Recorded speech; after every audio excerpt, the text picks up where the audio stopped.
በቀራንዮ መስቀል ላይ የከደላችሁት፣ በቀራንዮ መስቀል ላይ ያዋረዳችሁት፣ የተፋችሁበት፣ ልብሱን የገፈፋችሁት፣ ጎኑን በጦር የወጋችሁት እሱ ሞቷል ብላችሁ የቀበራችሁት እሱ የሞትን ኃይል ሰብሮ አለ አሁን ይኖራል። እሱ ብቻ ይገርምሃል እንዴ ዓለማትን ያስተዳድራል፣ ዓለማትን ይመግባል። ፍጥረት ወጥቶ ይገባል። ለምን? እሱ ዙፋኑ ላይ ስላለ። እስቲ አሜን በሉ በደም። ዙፋኑ ላይ ስላለ ዛሬም ይኖራል ብቻ ሳይሆን ዓለማትን ይመግባል። ይከርማል። የኦክሲጅን ስርዓት፣ የፀሐይ ስርዓት፣ የምድር ክበብ ስርዓት፣ የፍጥረት ስርዓት ያልተቋረጠው እሱ በዙፋኑ ላይ በታላቅ ግርማ ስላለ ነው። ስላለ ነው ያለነው። እሱ ስላለ ነው። ብር ስላለን አይደለም፣ ዘመን ስላለን አይደለም፣ እሱ ስላለ ነው። ሃሌሉያ። በዚህ ደስ የሚለው ሰው ብቻ አሜን ይባል። ዛሬም ይኖራል። ሳይደክም ይገርማል፣ ሳያረጅ ይገርማል። እንደ በረታ ዛሬም ይኖራል። እና ምንድነው እያላቸው ያለው? እነዚህ በዛ ዘመን የነበሩ ክርስቲያኖች ጥያቄ የነበረባቸው ምን የሚል ጥያቄ? ከፍተኛው ስልጣን ያለው በቄሳር እጅ ነው ወይስ በእግዚአብሔር እጅ ብሎ ይላል። ይገርምሃል ካለውና ከነበረው ከሚመጣው ብሎ ሲላቸው ቄሳርን እንኳን የሚያኖረው ቄሳር እንኳን ወጥቶ የሚገባው የነገስታት ንጉሥ እሱ በዙፋኑ ላይ ስላለ ነው። ብዙ ቄሳሮች ወድቀዋል፣ ብዙ ነገስታት ጠፍተዋል። ካለው ከነበረው ከሚመጣው ይላቸዋል። ዋው እስር ቤት ላሉ፣ በግዞት ላሉ፣ በመከራ ላሉ፣ እንገደላለን ብለው ለሚፈሩ እንደዚህ ይላቸዋል።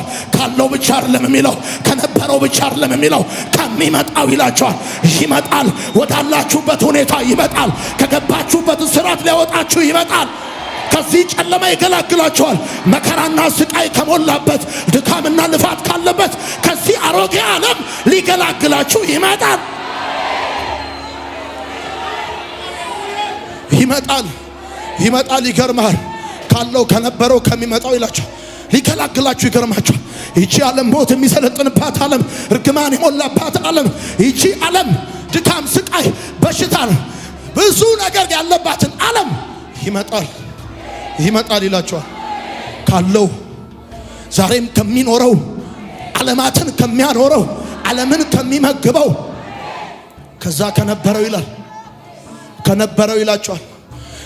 ከአባቱ ጋር ዓለማትን ከፈጠረው ማለት ከነበረው ማለት ከአባቱ ጋር ዓለማትን ከፈጠረው ይሄ አሁን እናንተ የምትኖሩባትን ዓለም ይገርማል።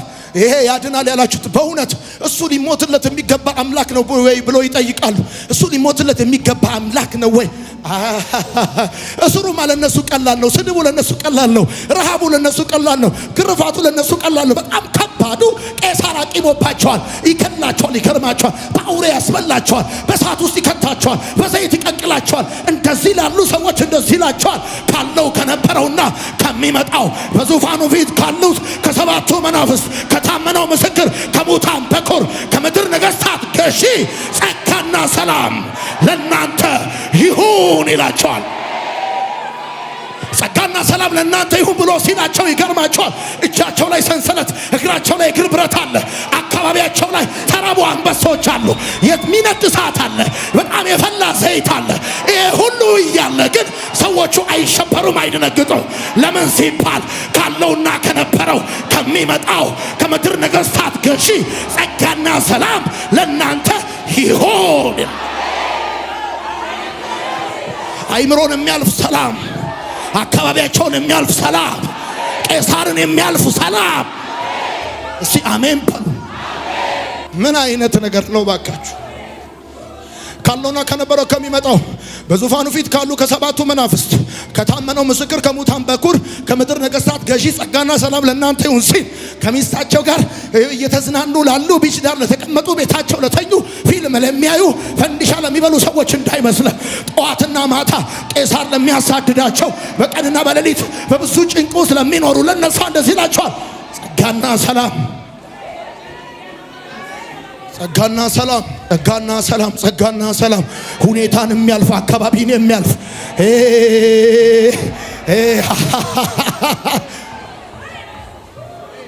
አሚን ነው።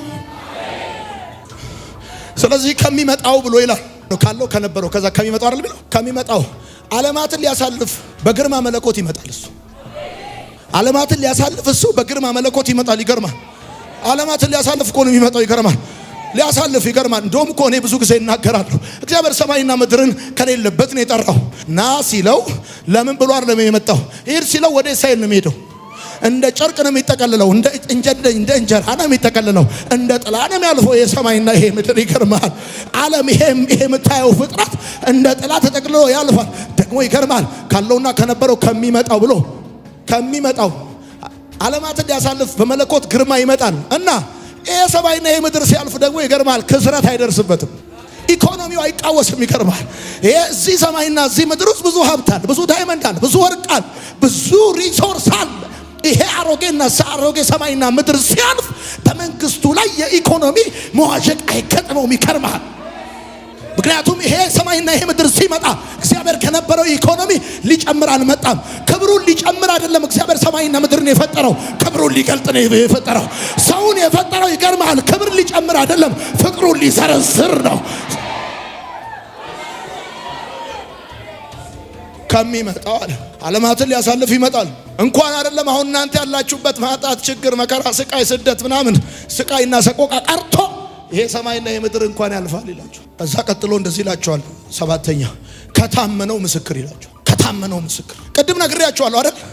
በዚህ በዮሐንስ ራእይ መጽሐፍ ውስጥ ስታነቡ በጨለማ ተሰውሮ የነበረው ወደ ብርሃን ይወጣል። የሕይወት መጽሐፍ የተባለው ይከፈታል። በዚህ በዮሐንስ ራእይ መጽሐፍ ውስጥ እኔ በጣም የተነካውበት ጉዳይ ነው የምነግራችሁ። እዚህ ራእይ መጽሐፍ ውስጥ ስታነቡ በጨለማ ተሰውሮ የነበረው ወደ ብርሃን ይወጣል ይላችኋል። የሕይወት መጽሐፍ ተብሎ የሚጠራው ይከፈታል። ከዛስ ምን ይሆናል መሰላችሁ? በቅጽበት በአንድነትና በሚያስደነግጥ እርግጠኝነት እውነተኛ ማስረጃ በአብ ፊት ቀርቦ በፍጥረት ሁሉ ላይ ይመሰከራል። ይገርምሃል እኮ በቅጽበት በአንድነትና በሚያስደነግጥ እርግጠኝነት አይስትም። የምድር ሲስተም እንኳን ይስታል። የባንክ ሲስተም እንኳን ስታክ ያደርጋል። የሆነ ነገር ያመልጠዋል።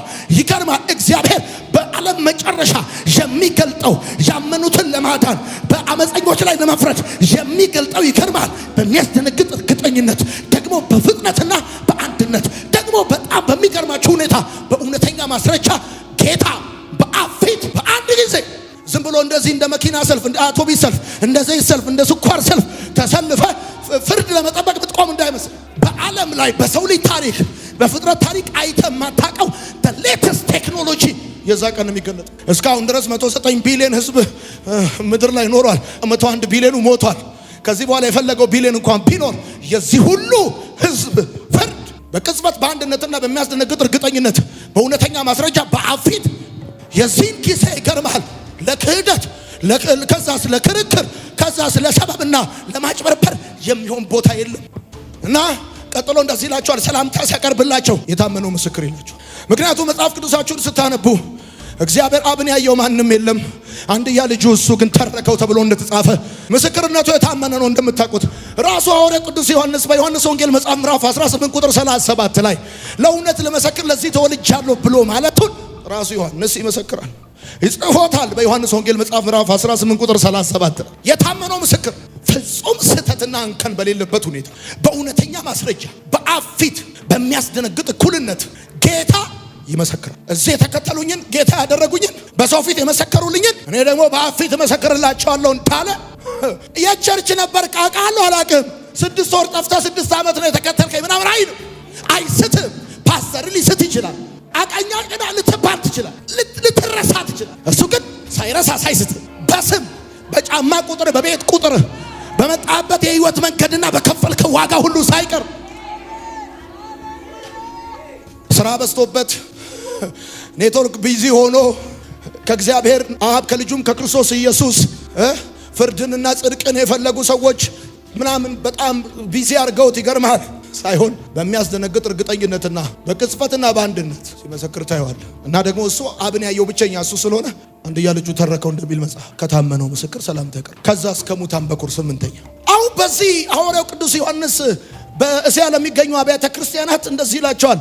ከሙታን በኩር ሰላምታ ሲያቀርብ ካለውና ከነበረው ከሚመጣው ከዛስ በዙፋኑ ፊት ካሉ ከሰባቱ መናፍስት ማለት ከመንፈስ ቅዱስ ነው።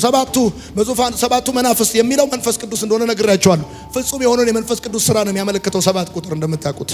ቀጥሎም ይላቸዋል ከሙታን በኩር ይላቸዋል።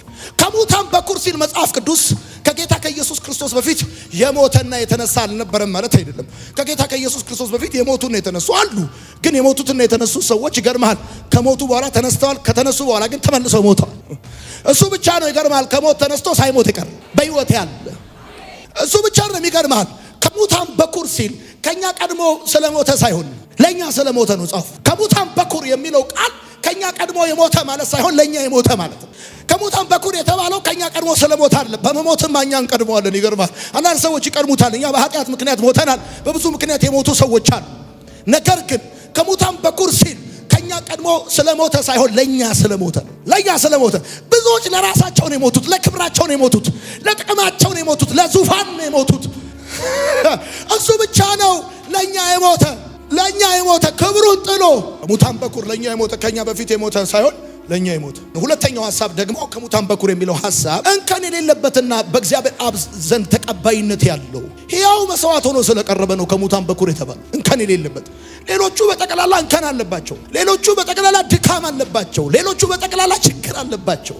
እንከን የሌለበትና በአብ ፊት ተቀባይነት ያለው ለኛም ራሱ መስዋዕት አድርጎ ያቀረበ ስለሆነ ነው። በቤተ ክርስቲያናችን ሁሉ ጊዜ የእግዚአብሔርን ቃል ለማገልገልና አብረው የሚያገለግሉትም ለተለያየ ጉዳይ ወደ መድረክ ሲወጡ የሚናገሩትን ቀጣዩን አስደናቂ ነገር ትመለከታላችሁ። ቀጥሎ ሲናገር እንደዚህ ይላል፣ ለወደደን ከበደላችንም በደሙ ላጠበን፣ ለአባቱም ለእግዚአብሔር ነገሥታትና ካህናት ላደረገን።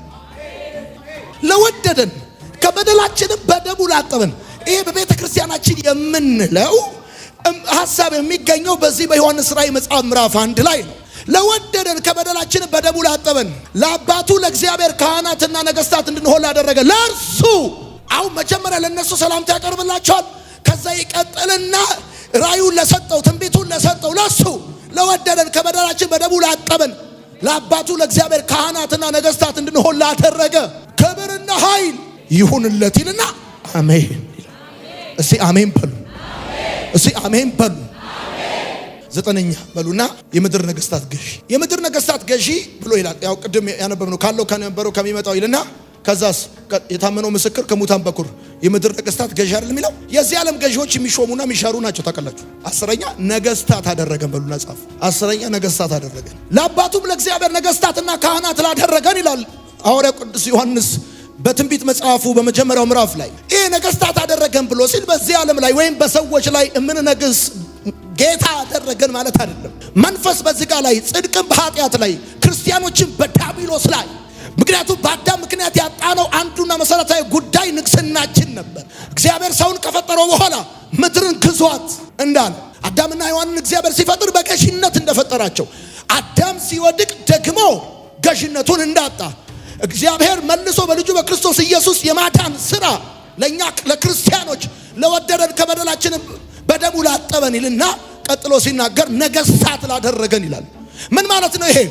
መንፈስ በሥጋ ላይ፣ ጽድቅም በኃጢአት ላይ፣ ክርስቲያኖቹ በዲያብሎስ ላይ። ለዚህ እኮ ነው ሂሩጣ ጩናውጣ ተሮጣ ብለ ክርስቲያኖች በዲያብሎስ ላይ እንዲሰለጥኑ አደረጋቸው። ነገሥታት ላደረገን። እንግሊዘኛው የሚናገረው እንደዚህ ነው። ሂሜዳ ሴኪ እንደ ዮሐንስ ራእይ መጽሐፍ ከሆነ ክርስትና ሃይማኖት ሳይሆን መንግስት ነው። ጻፉ። ክርስትና ሃይማኖት አይደለም፣ መንግስት ነው። ክርስቲያኖች ደግሞ የመንግስት አካላት ናቸው።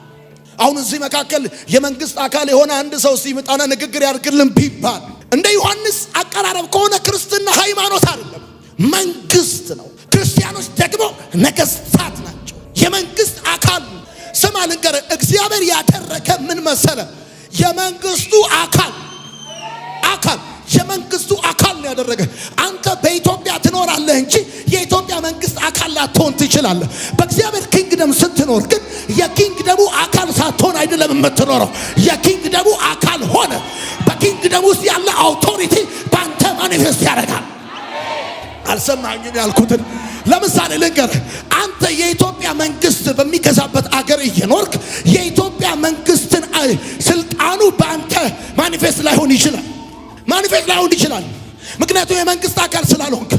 እሱ ግን ያደረገው ለአባቱ ለእግዚአብሔር ካህናት፣ ነገሥታት፣ መንግስትም ላደረገን እንደምን የመንግስት አካል ያደረገን።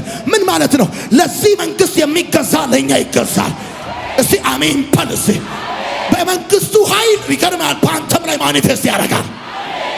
ሂሜዳ ሴኪንግ ንጉሥ አደረገን። ይገርማል። እና ንጉሥ ደግሞ የማይለማመጥ የማይርመጠመጥ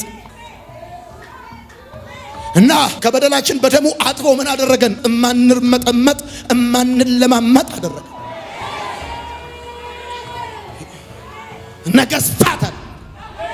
ነገስታቶች አዘው እንጂ ታዘው እንደማይኖሩ ልክ እንደዚሁ ጌታ ኢየሱስን ስትቀበል ማዘዝ ጀመርክ። ይገርማል።